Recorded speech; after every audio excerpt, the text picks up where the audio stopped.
Hello बच्चों, मैं हूं प्रबल प्रताप और स्वागत करता हूं आप लोगों का डाउटनेट लाइव में। तो बेटा आज है हमारा इलेक्ट्रिसिटी का लेक्चर नंबर 4। और बात करूं तो जो हमारी क्वेश्चन सीरीज चल रही है इलेक्ट्रिसिटी के ऊपर, उसकी फोर्थ क्वेश्चन सीरीज है ये। तो कल मैंने आप लोगों को क्वेश्चन दिया था जो कि होमवर्क में करके लाने को मैंने आप लोगों को बोला था। प्रीवियस ईयर बोर्ड्स में आया हुआ क्वेश्चन है, 5 मार्क्स का क्वेश्चन था। तो आई होप आप लोग उसको अटेंड तो करके आएंगे। एटलीस्ट आप लोगों से सॉल्व हुआ नहीं हुआ वो इतना मैटर नहीं करता। मैटर बस ये करता है कि तुम लोगों ने कोशिश करी उसको सॉल्व करने की या नहीं करी। अगर हो गया तो बहुत अच्छी बात है, नहीं हुआ तो अभी मैं करवा दूंगा, कोई दिक्कत वाली बात नहीं है। तो क्लास को अपन शुरू करते हैं जल्दी से। उसके पहले एक अनाउंसमेंट देख लो कि क्लास 10 सीबीएसई बोर्ड 2021 के लिए एक वीआईपी कोर्स ऑलरेडी स्टार्ट हो चुका है। उसकी खासियत कुछ इस तरीके से है कि वहाँ पे आप लोगों को लाइव डाउट डिस्कशन देखने को मिलेगा, जैसा कि हमारी एक्सपीरियंस क्लासेस में होता है। इंटरैक्टिव क्लासेस वहाँ पे होंगी, जैसा कि आप जो भी कमेंट डालते हो उसको मैं हैंड टू हैंड उसको एंटरटेन करता हूँ। आपका जो भी डाउट होता है मैं हाथों हाथ सॉल्व कर देता हूँ एक्सपीरियंस क्लासेस में। तो सिमिलरली वहाँ पे आपको डेली बेसिस पे वो सब चीज़ें देखने को मिलेगी। स्ट्रक्चर्ड कोर्स होगा प्रॉपर कि किस टाइम पे क्या आपका चैप्टर चल रहा होगा और कब तक आपका कोर्स खत्म हो जाएगा, it will be decided already. ठीक है। और नोट्स आपको प्रिपेयर्ड मिलेंगे कंप्लीटली, जो भी टॉपिक हम पढ़ रहे हैं उसके आपको प्रॉपर नोट्स मिलेंगे ताकि आप अच्छे से रिवाइज कर सको। एनसीईआरटी और प्रीवियस ईयर क्वेश्चन का डिस्कशन भी होगा, आपके मंथली और वीकली टेस्ट सीरीज होंगी, डेली प्रैक्टिस प्रॉब्लम्स मिलेंगी, होमवर्क मिलेगा, आपके स्पेशल सेशंस होंगे कि रिवीजन किस तरीके से करना है, एग्जाम किस तरीके से आपको अटेंड करना है। तो ये सब चीज़ें आपको वहाँ पर सिखाई जाएंगी। तो एक बार मुझे जल्दी से बता दो, पोल करवा रहा हूँ मैं, कि क्या आप लोग वीआईपी कोर्स ज्वाइन करने में इंटरेस्टेड हो? हाँ या ना में जवाब दे देना, फिर अपन क्लास को स्टार्ट करते हैं।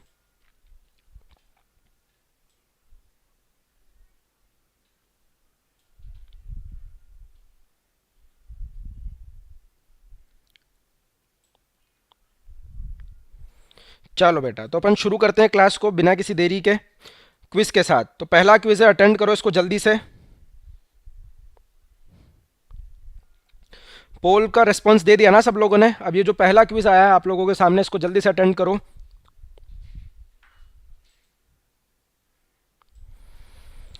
आसान सा सवाल है, ज़्यादा टाइम नहीं लगना चाहिए तुम लोगों को इसे सॉल्व करने में, बेसिक क्वेश्चन है।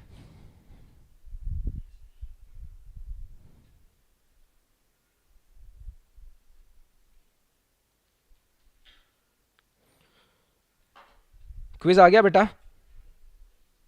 चलो अगला सवाल। अगला सवाल है, device that maintains electric potential difference between 2 points is called. अरे जो डिवाइस पोटेंशियल डिफरेंस मेंटेन करके रखती है उसे क्या बोलते हैं अपन? जल्दी से बता दो।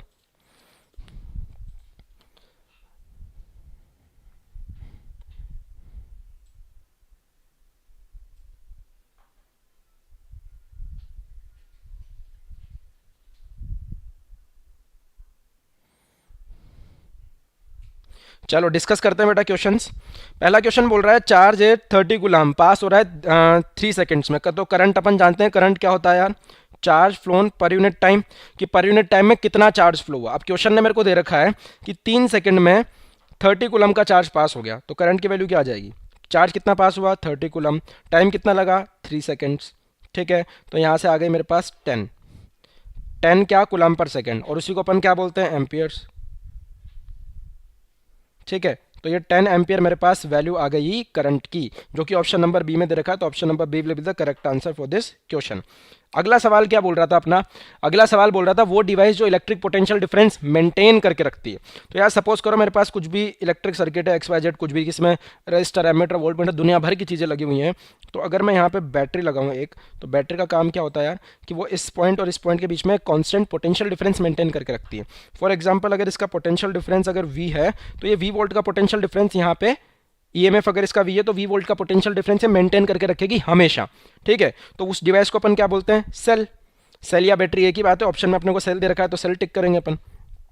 अब जल्दी से आते हैं अपन उस क्वेश्चन के ऊपर जो मैंने आप लोगों को सॉल्व करने के लिए दिया था। देखो सवाल ये है, सवाल बोल रहा है, how should two resistors with resistances R1 ohm and R2 ohm be connected to a battery of EMF V volts so that the electrical power consumed is minimum। ये बोल रहा है कि मेरे पास दो रेजिस्टेंस है, एक R1 ओम का, एक R2 ओम का, उनको मैं किस तरीके से कनेक्ट करूं कि जो पावर कंज्यूम हो वो मिनिमम रहे। तो देखो पावर की अगर मैं बात करूं बेसिक टर्म्स में, तो पावर होती है अपनी P इक्वल टू वी आई। ठीक है, अब जो भी सर्किट रहा होगा मैंने उसको मैंने किसी बैटरी से कनेक्टेड, वो बैटरी से कनेक्टेड है और उसका ईएमएफ है वी। तो जो ईएमएफ वी है वो तो फिक्स्ड है, बैटरी तो मैंने चेंज करी नहीं, तो ईएमएफ तो फिक्स्ड है, यानी कि ये वैल्यू तो कांस्टेंट है। ठीक है, पावर चाहिए मेरे को मिनिमम, और अगर पावर मिनिमम होनी चाहिए यानी कि करंट मिनिमम होना चाहिए। भाई वी तो कांस्टेंट है, आई मिनिमम होगा तो मेरे को पावर भी मिनिमम मिल जाएगी। और करंट मिनिमम कब होगा?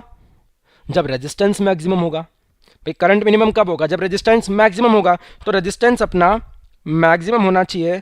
और अब तुम ये बात मेरे को बताओ कि अगर तुम्हारे पास दो रेजिस्टेंस है और उससे तुम्हें मैक्सिमम से मैक्सिमम रेजिस्टेंस बनाना है, तो तुम उसे सीरीज में कनेक्ट करोगे कि पैरेलल में कनेक्ट करोगे? जल्दी से बताओ मेरे को। भाई सीरीज में कनेक्ट करोगे कि पैरेलल में कनेक्ट करोगे? जो लोग बोल रहे हैं पैरेलल में कनेक्ट करेंगे, बेटा याद करो, अगर दो रेजिस्टेंसेस को मैं पैरेलल में कनेक्ट करता हूं तो जो रिजल्टेंट रेजिस्टेंस आता है उसकी वैल्यू उन दोनों रेजिस्टेंसेस से कम होती है। फॉर एग्जाम्पल, अगर मैं 2 ओम और 2 ओम के दो रेजिस्टेंसेस को पैरेलल में कनेक्ट कर रहा हूं तो जो रिजल्टेंट रेजिस्टेंस आएगा वो 1 ओम आएगा। और वहीं पे अगर मैं 2 ओम और 2 ओम के रेजिस्टेंस को सीरीज में कनेक्ट करूंगा तो जो इक्विवेलेंट रेजिस्टेंस आएगा वो आएगा 4 ओम।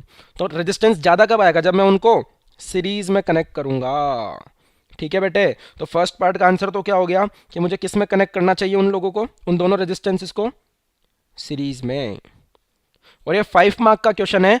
5 मार्क के क्वेश्चन में से आपके लिए ये जो फर्स्ट पार्ट था ये 1 मार्क का था। ठीक है, ये 1 मार्क का पार्ट था, जो ए पार्ट था, इसके लिए आपको मिलते पूरे पूरे 1 मार्क। ठीक है बेटा, अगला पार्ट क्या बोल रहा था? अगला पार्ट बोल रहा था in a house 3 bulbs of 100 watt each are lighted for 5 hours daily. 2 fans of 50 watt each are used for 10 hours daily. An electric heater of 1 kilowatt hour is used for half an hour daily. Calculate the total energy consumed in a month of 31 days and its cost at the rate of 3.60 rupees per kilowatt hour. यह आया था आपके 2017 boards में। ठीक है, तो देखो सवाल आसान है, बस थोड़ा सा लंबा है। आपको क्या करना है, जैसे बल्ब जलाया तो बल्ब के लिए एनर्जी कैलकुलेट कर लो, फिर अपन ने फैन चलाया तो उसके लिए एनर्जी कैलकुलेट कर लो, इलेक्ट्रिक हीटर के लिए कर लो, पर डे में कितनी करेंगे ये, फिर एक दिन में अगर इतनी कर रहे हैं तो 31 डेज में कितनी करेंगे वो निकाल लेना। फिर उसके बाद टोटल एनर्जी आ गई तुम्हारे पास कितनी कंज्यूम हुई। ठीक है, और एक यूनिट एनर्जी के लिए तुम्हें रेट दे रखी है 3.60, तो जो टोटल एनर्जी आएगी उसको 3.60 से मल्टीप्लाई कर दोगे तो तुम्हारे पास महीने का इलेक्ट्रिसिटी बिल आ जाएगा। ठीक है, करके देखते हैं इसको। प्लॉट समझ में आया? पहले करना कैसे देखो।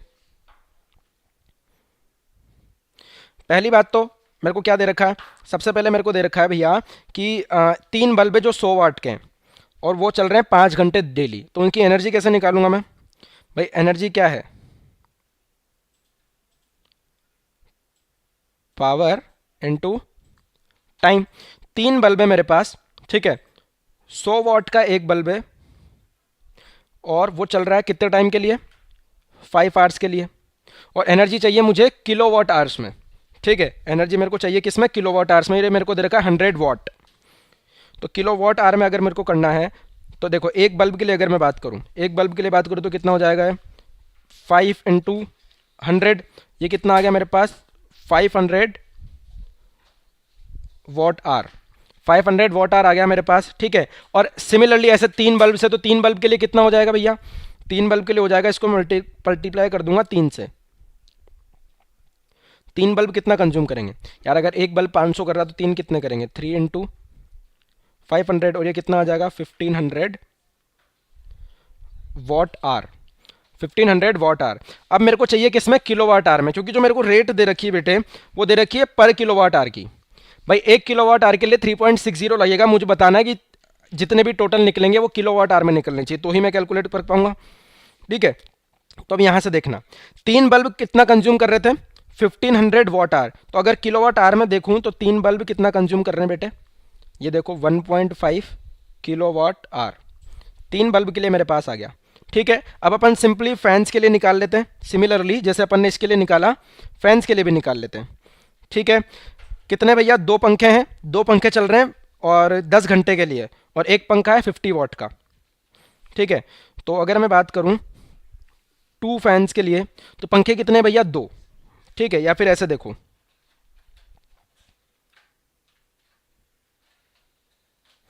ठीक है, एक पंखा कितने का है? 50 वॉट का। वो दिन में कितने घंटे चल रहा है? दिन में चल रहा है वो 10 घंटे, डेली 10 घंटे चल रहा है। तो एक पंखा कितना कंज्यूम करेगा? 50 इंटू 10 वॉट आर। और ऐसे कितने पंखे हैं? 2 पंखे, तो इसको 2 से मल्टीप्लाई कर दूंगा तो ये कितना आ जाएगा मेरे पास? 500 इंटू 2, यानी कि 1000, और 1000 ये आएगा वाट आवर में, और मुझे किलो वाट आवर में चाहिए तो इसको डिवाइड कर दूंगा 1000 से, तो ये आ जाएगा 1 किलो वाट आवर। यानी 2 पंखों का मेरे पास आ चुका, 2 पंखों का मेरे पास आ चुका। यार तुम लोग अटेंड करके आए होंगे इस क्वेश्चन को, तो बहुत आसानी से समझ में आ रहा होगा तुम्हें ये, ठीक है। अब सिमिलरली इलेक्ट्रिक हीटर के लिए भी निकाल लेता हूँ। इलेक्ट्रिक हीटर के लिए बात करूँ तो 1 किलो वाट आवर का है, मतलब इसकी एनर्जी मेरे को ऑलरेडी दे रखी है, कितनी, 1 किलो वाट आवर, यानी कि 1 घंटे में ये 1 किलो वाट की एनर्जी कंज्यूम करेगा। और ये चल कितने रहा है, दिन में आधा घंटा चल रहा है, तो जब 1 घंटे में 1 किलो वाट कंज्यूम करेगा पावर, तो आधे घंटे में कितनी करेगा, 0.5। तो इलेक्ट्रिक हीटर के लिए अगर बात करूं, इलेक्ट्रिक हीटर के लिए बात करूं तो 1 किलो वाट आवर का है और चल कितना रहा है, हाफ आवर। तो यहाँ से कितना आ गया तुम्हारे पास, 0.5 किलो वाट आवर, मतलब 1 घंटे में इतनी करता, तो आधे घंटे में कितनी करेगा, 0.5 किलो वाट आवर। ये आ गई तुम्हारे पास एनर्जी 1 दिन की। 1 दिन में कितनी करेगा ये, अब टोटल निकाल लो भैया। 3 बल्ब इतना कर रहे थे, 2 पंखे इतना कर रहे थे, 1 इलेक्ट्रिक हीटर इतनी कर रहा था, तो इन 1 डे, 1 दिन में कितनी करेंगे ये, 1.5 किलो वाट आवर तो बल्ब कर लेंगे, प्लस 1 किलो वाट आवर तुम्हारा कौन कर लेगा, पंखा कर लेगा, प्लस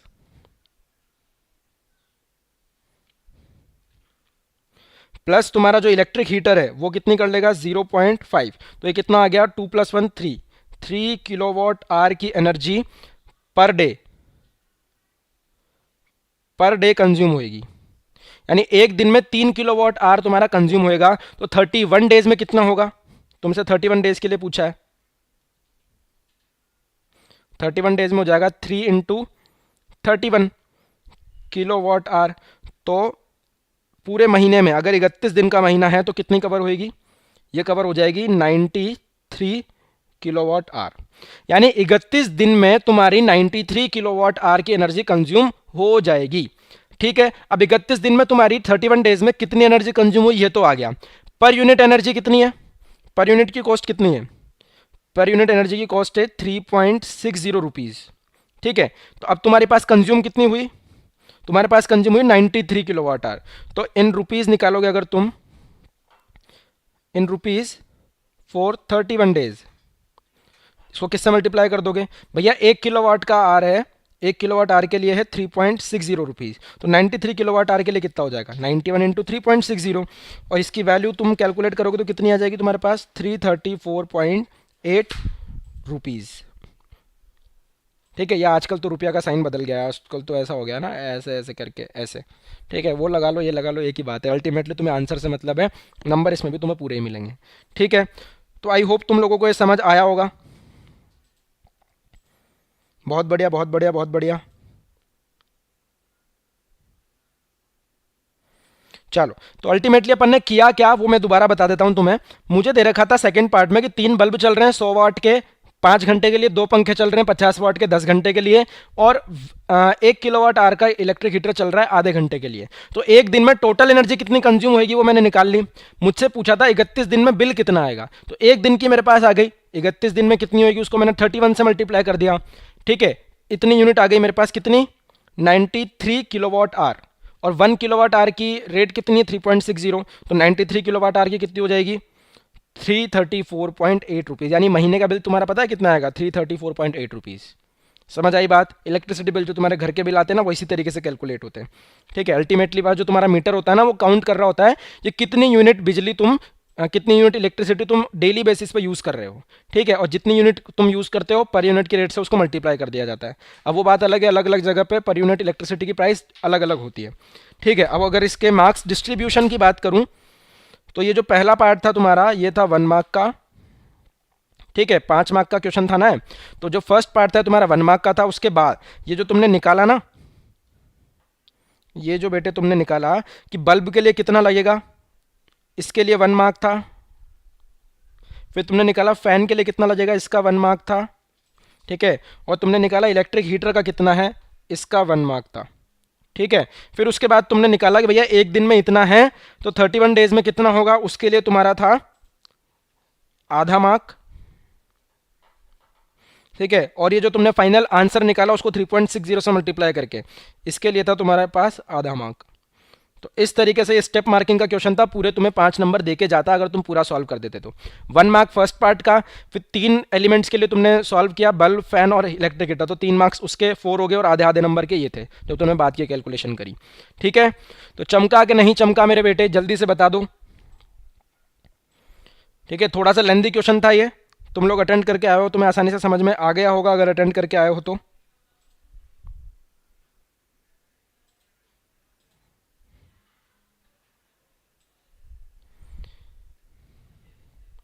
ए वाला समझ में नहीं आया तो ए वाला इधर देखना।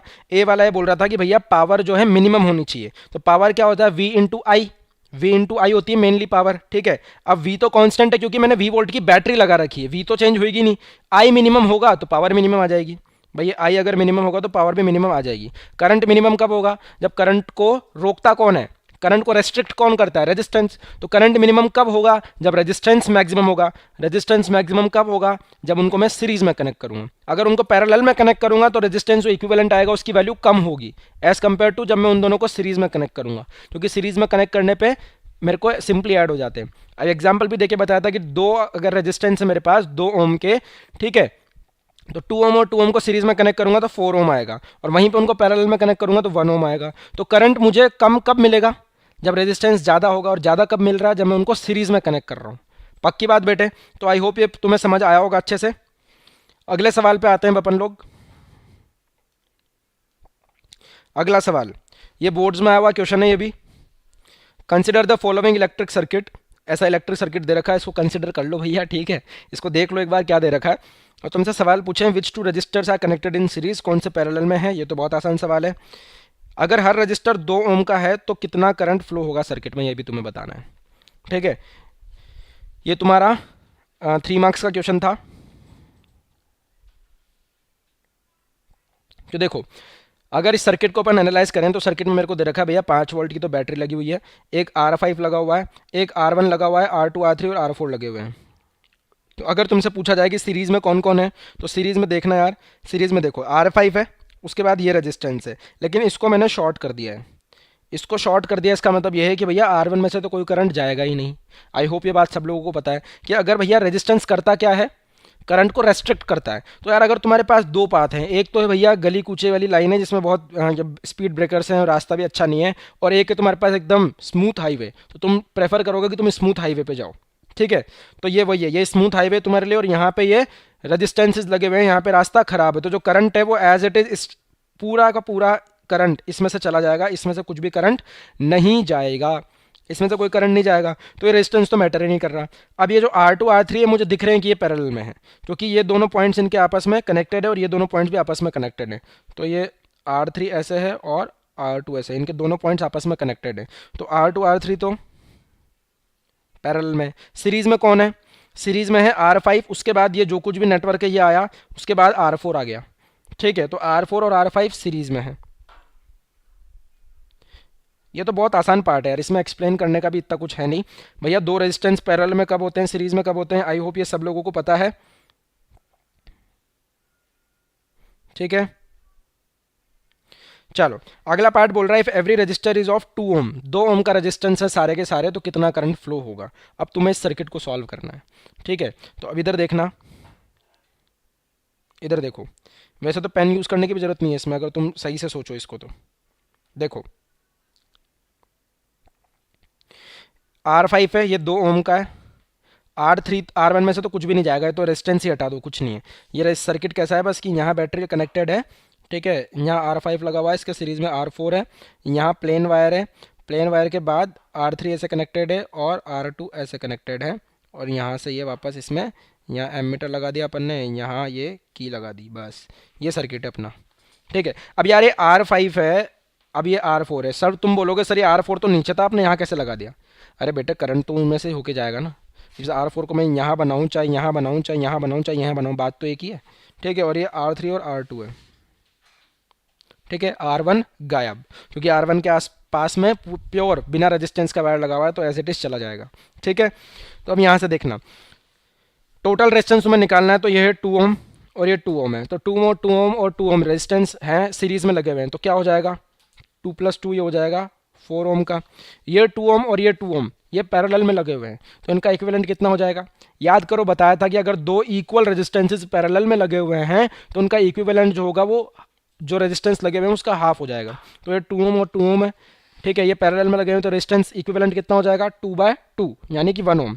या ऐसे देख लो यार, लो R2 R3 upon R2 plus R3, ऐसे लिख के आना पड़ेगा तुम्हें। ऐसे बोल मत देना कि भैया पैरेलल में लगे हुए हैं तो आधा हो जाएगा, नहीं, पूरा लिख के आना पड़ेगा तुम्हें पेपर में, ठीक है। R2 R3 upon R2 plus R3, तो R इक्विवेलेंट की वैल्यू कितनी आ रही है यहाँ से? 2 × 2 अपॉन 2 + 2। अब ये नीचे भी 4 ऊपर भी 4 तो 1 आ गया। तो यहाँ पे मेरे पास क्या हो गया? 2 + 2 4 + 1 5, यानी R इक्विवेलेंट कितना बेटे? 5 ओम। और तुम्हें बताना है करंट कितना फ्लो हो रहा होगा। तो ये सर्किट कैसा हो गया पता है? अब ये एमीटर, ये की, यहाँ रेजिस्टेंस लगा हुआ है, ठीक है, और यहाँ बैटरी लगा लो। चलो बात एक ही है वैसे, पर तुम लोग फिर वापस कहीं और दिमाग लगाओगे। इधर देख लो, यहाँ लगी हुई है बैटरी, यहाँ लगा हुआ है रेजिस्टेंस तुम्हारा, और ये रेजिस्टेंस क्या है? आर इक्विवेलेंट, जिसकी वैल्यू कितनी है? 5 ओम, और ये 5 वोल्ट की बैटरी है। एमीटर की इनका कोई रेजिस्टेंस नहीं है, आइडियल है ये। तो यहाँ से अब अगर मुझे करंट निकालना है तो करंट क्या हो जाएगा? V/R equivalent. नहीं दिख रहा इधर, देख लो, इसको हटा देते हैं अपन, इधर लिख लेते हैं।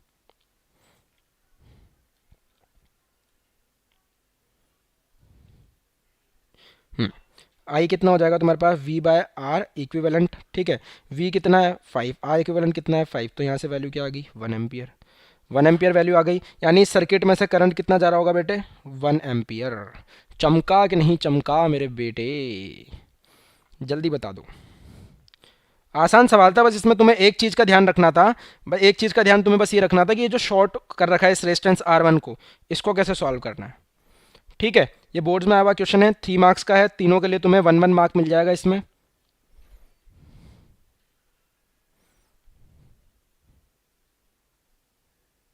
सॉरी 1 मार्क नहीं मिलेगा। ये जो फर्स्ट पार्ट था ये हाफ मार्क्स का, ये हाफ मार्क्स का, और ये 2 मार्क्स का है, ठीक है। फर्स्ट और सेकंड पार्ट जो है आधे आधे नंबर के हैं, ये तुम्हें दोनों मिलके 1 नंबर देके जाएंगे, और बाकी जो थर्ड पार्ट है तुम्हें 2 नंबर देके जाएगा, क्योंकि इसमें तुम्हें पूरा सर्किट सॉल्व करके और करंट की वैल्यू निकाल के लानी है। पक्की बात है बेटे? चलें अपन आगे अब।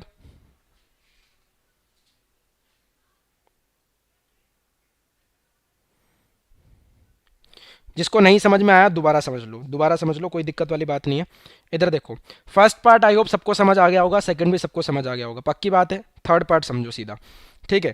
थर्ड पार्ट ये बोल रहा था, थर्ड पार्ट भैया ये बोल रहा था कि मेरे को करंट निकालना है इसमें। तो यार ये जो है R1, इसको तो मैं गायब कर दूंगा क्योंकि ये तो वायर शॉर्ट कर रखा है।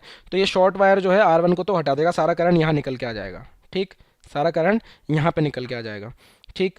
अब इधर देखना, इधर देखो, ये एमीटर और की है, ये एमीटर की को भी अपन नेग्लेक्ट करते हैं, सर्किट बना के देखते हैं। 5 वोल्ट की बैटरी है, R5 है, इधर देखो, ये रही तुम्हारी 5 वोल्ट की बैटरी और फिर लगा हुआ है R5, ठीक।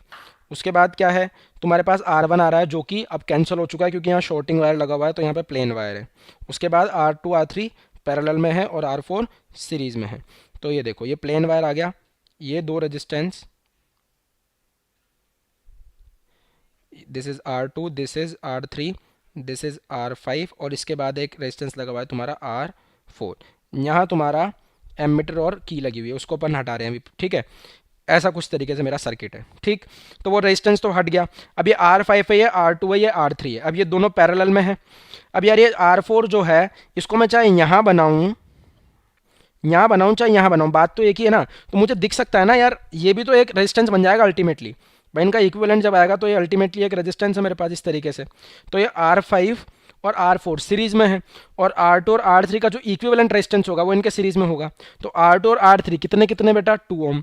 और यहाँ तो मैं निकाल के बताया था कि 2 × 2 अपॉन 2 + 2, इस तरीके से तुम्हारे पास R इक्विवेलेंट आ जाएगा, यानी 1 ओम।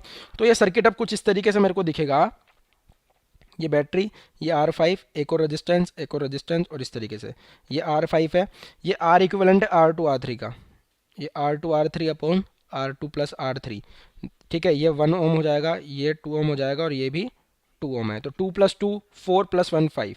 तो R इक्विवेलेंट की वैल्यू तुम्हारे पास आई थी 5 ओम। आई होप अब समझ में आया होगा R इक्विवेलेंट 5 ओम कैसे आया। पक्की बात है, अभी समझ में आया सब लोगों को? चमक गया, चमक गया, चमक गया, चमक गया। What is ammeter? बेटा एमीटर तो वो है ना जो करंट को मेजर करता है तुम्हारे। ये एमीटर जो लगा रखा है यहाँ पे, ये एमीटर इस चीज़ को मेजर कर रहा है कि इसमें से करंट कितना निकल रहा है। ये जो तुमने निकाला ना कि 1 एम्पियर का करंट है, ये 1 एम्पियर का करंट तुम्हें कौन दिखाएगा? ये एमीटर तुम्हें बताएगा कि भैया यहाँ पे 1 एम्पियर का करंट फ्लो हो रहा है। ये एमीटर तुम्हें बताएगा कितना करंट यहाँ फ्लो हो रहा है। ठीक है, ये एमीटर तुम्हें रीडिंग दे देगा 1 एम्पियर की। पक्की बात? अब चमक गया सब लोगों को, बढ़े अपन आगे। चलो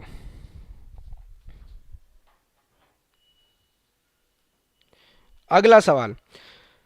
अगला सवाल बोल रहा है 250 watt electric bulb is lighted for 5 hours daily and 4 6 watt bulbs are lighted for 4.5 hours daily. Calculate the energy consumed in kilowatt hour in the month of February in year 2020। Same सवाल कर चुके हैं अपन question number 1 के B part में। उसी का एक और एग्जाम्पल ट्रीट कर सकते हो इसको। अब तुम इसको बहुत आसानी से सॉल्व कर दोगे। कैसे? देखो, तुम्हें दे रखा है 250 वॉट के इलेक्ट्रिक बल्ब है। ठीक है, एक ही बल्ब है।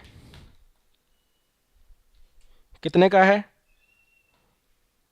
250 वॉट का। और कितनी देर चल रहा है? 5 आवर्स। ठीक है, तुम्हारे पास 4 6 वॉट के बल्ब हैं। ठीक है, जो 4.5 आवर्स पर डे तुम यूज़ कर रहे हो उनको। तो बताओ कितनी एनर्जी कंज्यूम होगी 2020 के फरवरी मंथ में? बताओ भाई। तो तुम पहले तो ये निकालो कि एक दिन में कितनी एनर्जी कंज्यूम होगी। ठीक है, पहले ये निकालो कि एक दिन में कितनी एनर्जी कंज्यूम होगी। देखो भैया, ये दे रखा है मेरे को 250 वॉट। एनर्जी क्या होगा? Power into time. एनर्जी हो जाएगी पावर इनटू टाइम। तो ये हो जाएगी पावर कितनी है भैया? बल्ब के लिए कैलकुलेट करूँ तो 250 वॉट, टाइम कितना है? 5 आवर्स। ठीक है, तो ये हो जाएगा 1250। ये हो जाएगा तुम्हारे पास कितना? 1250 वॉट आवर। ये हो जाएगा वॉट आवर। और तुम्हें चाहिए किलो वॉट आवर में, क्योंकि इस सवाल ने दे रखा है किलो वॉट आवर में तुम्हें आंसर करना है। तो किलो वॉट आवर में करोगे तो 1000 से डिवाइड कर दोगे। तो एनर्जी फॉर वन बल्ब कितना आ गया? ये 1.25 किलो वॉट आवर। ये आ गया। अब ये जो 6 बल्ब थे तुम्हारे पास, सॉरी 4 बल्ब थे 6 वॉट के, इनके लिए कितना आएगा? इसके लिए तो हो गया। अब इसके लिए निकालते हैं। कैसे निकालोगे? 6 वॉट के बल्ब है तो एनर्जी हो जाएगी पावर इनटू टाइम। तो पावर हो गई 6, टाइम कितना है? 4.5। तो इसको 9/2 लिख देता हूँ मैं। तो एक दिन में ये इतने टाइम के लिए चल रहा है एक बल्ब। ठीक है, ऐसे कितने बल्ब हैं? 4। तो इसको 4 से मल्टीप्लाई कर दिया मैंने। तो ये कितना हो जाएगा? 2 से 2 टाइम्स गया। ये हो जाएगा 12 into 9 that is 108 watt hour. ठीक है, ये किसके लिए है? जो 6 वॉट के 4 बल्ब थे मेरे पास उनके लिए है। तो तुम्हें पूरा प्रॉपर लिख के आना है इसको कि four bulbs for a bulb of 6 what. ये किसके लिए है? For a bulb of 6 what. 4.5 घंटे चल रहा है, 4.5 आवर्स अ डे चल रहा है वो। तो एक बल्ब कितना कंज्यूम करेगा? 108 वॉट आवर। तो 4 बल्ब कितना कंज्यूम करेंगे बेटे? एक second. Okay okay okay, 6 bulbs 4.5 hours के लिए। ओके, ये चारों बल्ब का निकाला है अपन ने। Four bulbs.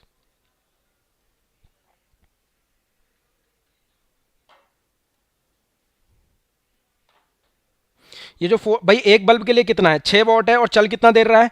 4.5। और ऐसे सिमिलरली अगर 4 बल्ब होंगे तो मैंने उसको 4 से मल्टीप्लाई इसीलिए किया ताकि 4 बल्ब के लिए आ जाए। तो 108 वॉट आर। अगर किलो वॉट आर में करोगे तो एनर्जी फोर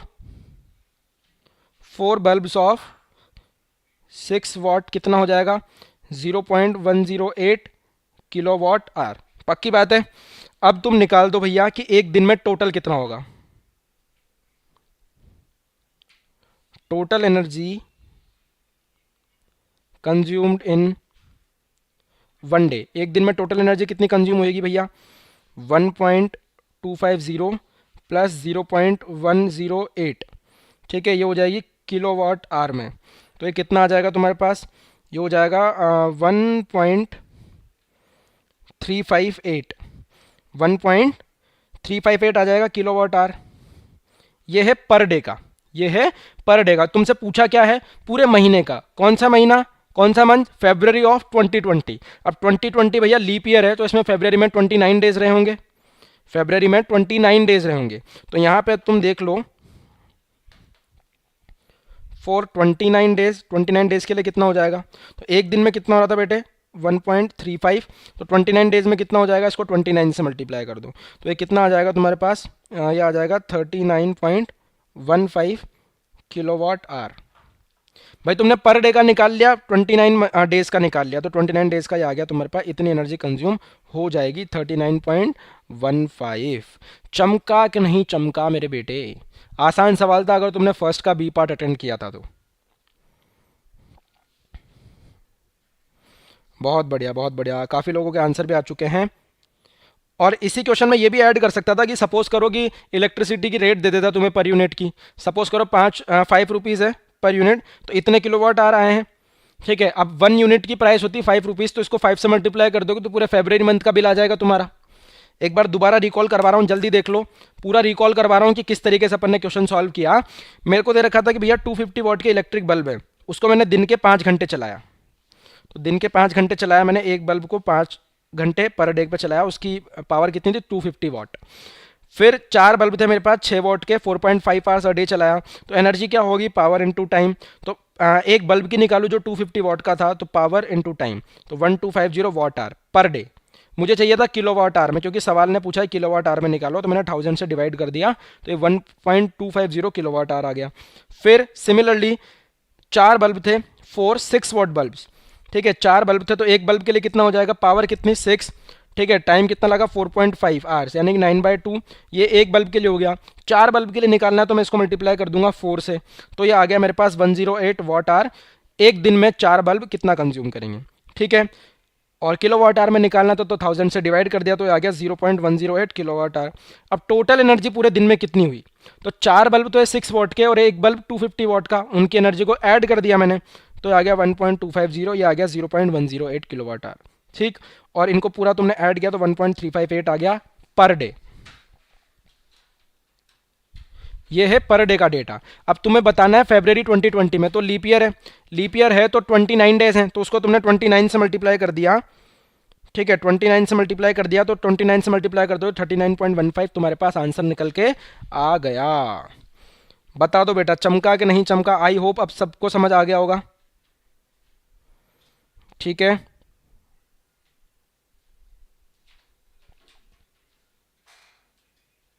सर हम 4 बल्ब के लिए क्यों आंसर ला रहे हैं? 4 बल्ब के लिए इसलिए ला रहे हैं बेटा क्योंकि 4 बल्ब चल रहे हैं। यहां दे रखा है ना क्वेश्चन में कि 4 बल्ब हैं 6 वॉट के, 6 वॉट के 4 बल्ब हैं, इसलिए अपन 4 बल्ब के लिए सॉल्व कर रहे हैं। समझ आया? जितने बल्ब देंगे उतने के लिए सॉल्व करोगे। भाई अगर तुम्हारे घर में 4 बल्ब लगे हैं तो तुम्हें चारों बल्ब के लिए बिल पे करना पड़ेगा ना।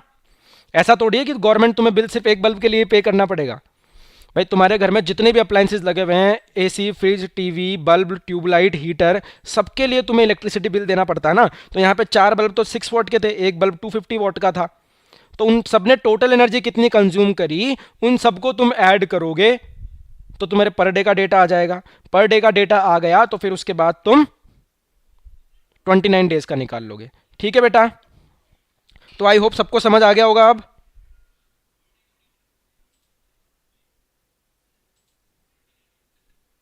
ओके ओके ओके,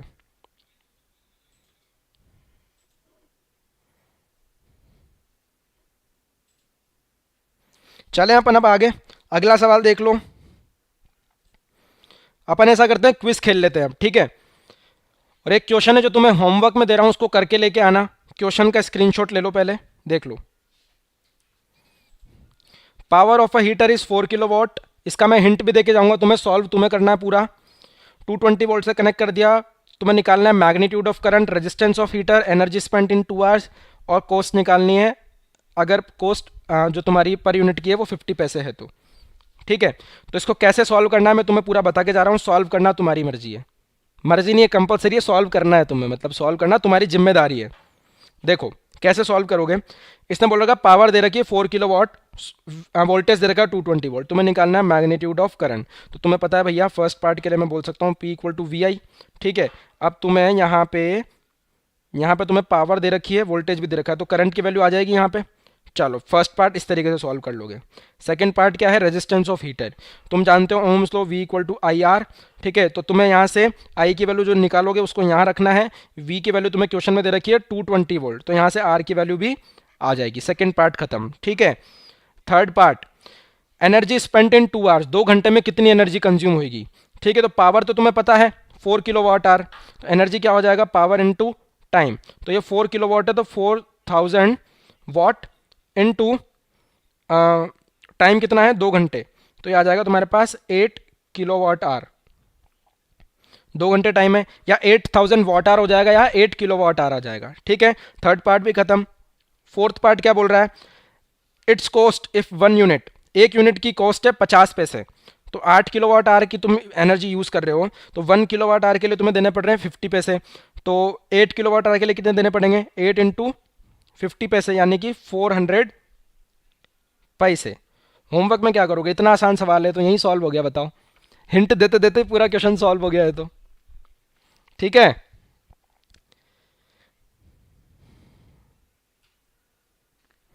चलो चलो चलो चलो चलो, बहुत बढ़िया बहुत बढ़िया। ठीक है, इनके भी आंसर निकाल लो, फिर सॉल्व तो हो गया। P इक्वल टू वी आई है, तो आई कैसे निकालोगे, P यानी कि 4000 डिवाइडेड बाय 220, तो ये कितना आ गया, 0 से 0 चला गया, और इसको 2 से कैंसिल कर दोगे तो ये 11 टाइम्स, और ये 200, तो ये आ गया 200 बाय 11 एम्पियर्स।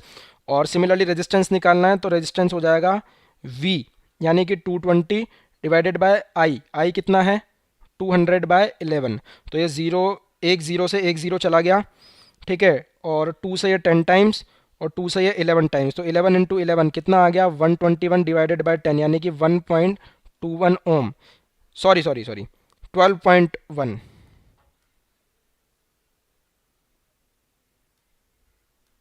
ये आ जाएगा तुम्हारे पास 12.1 ओम। रेजिस्टेंस की वैल्यू भी आ गई, एनर्जी तुम निकाल ही चुके हो 8 किलो वाट आवर, और पावर भी निकाल ली। खत्म खत्म खत्म।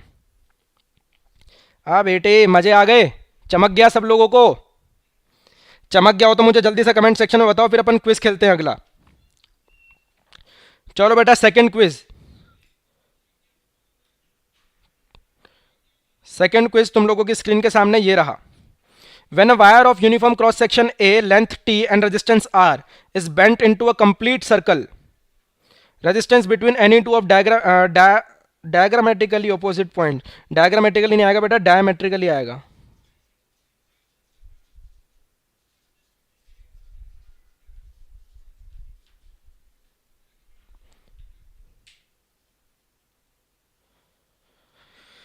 मे भी शायद क्विज तुम्हारी स्क्रीन पर अपीयर नहीं हो रहा हो, यहीं पे कर लो इसको। ठीक है, डायमेट्रिकली ऑपोजिट पॉइंट पे कितना होगा, तो इसको भी अपन एज अ क्वेश्चन ही सॉल्व कर लेते हैं। ऐसा करते हैं, आज थोड़ा टेक्निकली ग्लिच आ रहा है तो उसकी वजह से तुम्हारी स्क्रीन पे क्वेश्चन नहीं आ पा रहा है। इधर देख लो, एक वायर था जिसका रेजिस्टेंस था आर। ठीक है, एक वायर है इसका रेजिस्टेंस रहा होगा आर। अब इसको घुमा के तुमने भैया सर्कल में बना दिया, तो इसको सर्कल बना दिया, तो यार इस सर्कल का भी रेजिस्टेंस तो आर ही रहेगा, क्योंकि अल्टीमेटली वायर तो ये वही है।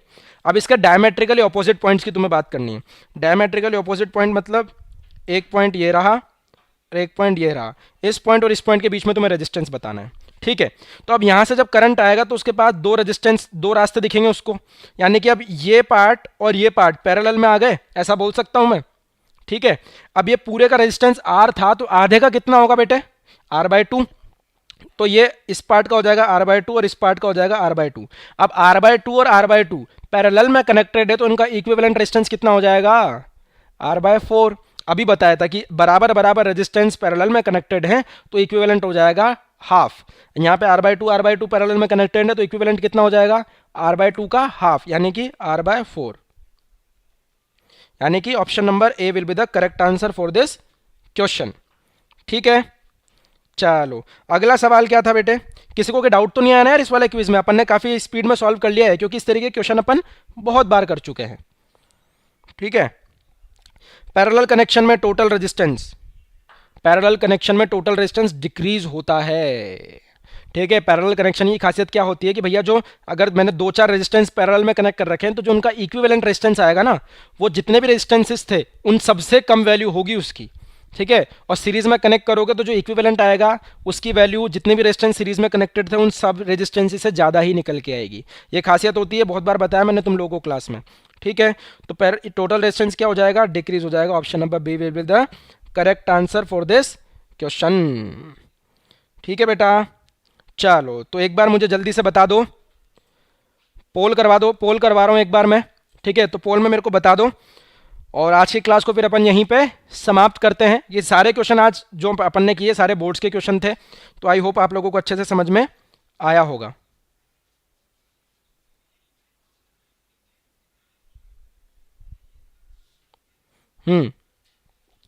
पोल करवा रहा हूँ बेटा, जल्दी से बता दो मेरे को, फिर अपन क्लास को एंड करते हैं।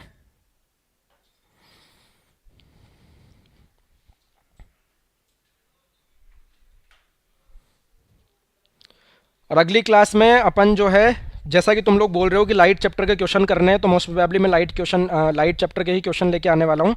और जिन लोगों को, अच्छा हाँ सुन लो एक बात और, जिन लोगों को लाइट चैप्टर पढ़ना है, जिन लोगों को लाइट चैप्टर पढ़ना है, वो अपना जो दूसरा वाला बैच चल रहा है 10th क्लास का, जो कि शाम को 6 बजे जिसकी क्लास होती है, उस बैच में आ जाना। वहां पे मैं लाइट चैप्टर के तुम्हें मतलब पूरा चैप्टर पढ़ाऊंगा। और ये जो 8 बजे वाला बैच है अपना, इसमें सिर्फ क्वेश्चन सीरीज चलेगी, तो वहां पे आके पढ़ना और यहाँ पे और एक्स्ट्रा क्वेश्चंस कर लेना। वहां पे मैं एग्जांपल्स के लिए 1-2 क्वेश्चन कराऊंगा, बाकी क्वेश्चन सीरीज जो है हमारी लाइट चैप्टर की रात को 8 बजे वाला जो बैच है उसमें होगी, और 6 PM वाला जो बैच है उसका पूरा टाइम टेबल आप लोगों को पता ही ऑलरेडी, ठीक है। तो उस बैच में अपन लाइट चैप्टर शुरू कर रहे हैं अगली जो क्लास होगी उसके बाद से, ठीक है। अगली जो भी क्लास है अपनी 6 PM वाली, उसमें अपन लाइट चैप्टर शुरू कर देंगे। और 8 बजे वाले जो बैच है उसमें नेक्स्ट लेक्चर से ही मैं आप लोगों के लिए लाइट चैप्टर के क्वेश्चंस लेके आ जाऊंगा, ठीक है बेटा। तो आई होप आप सब लोग जो बोल रहे थे लाइट चैप्टर, वो अपन नेक्स्ट क्लास से शुरू करने वाले हैं, ठीक है। तो तब तक मजे मारो, क्रिसमस है, merry Christmas to all of you, ठीक है बेटा। मिलते हैं अपन अगली क्लास में, तब तक बाय बाय।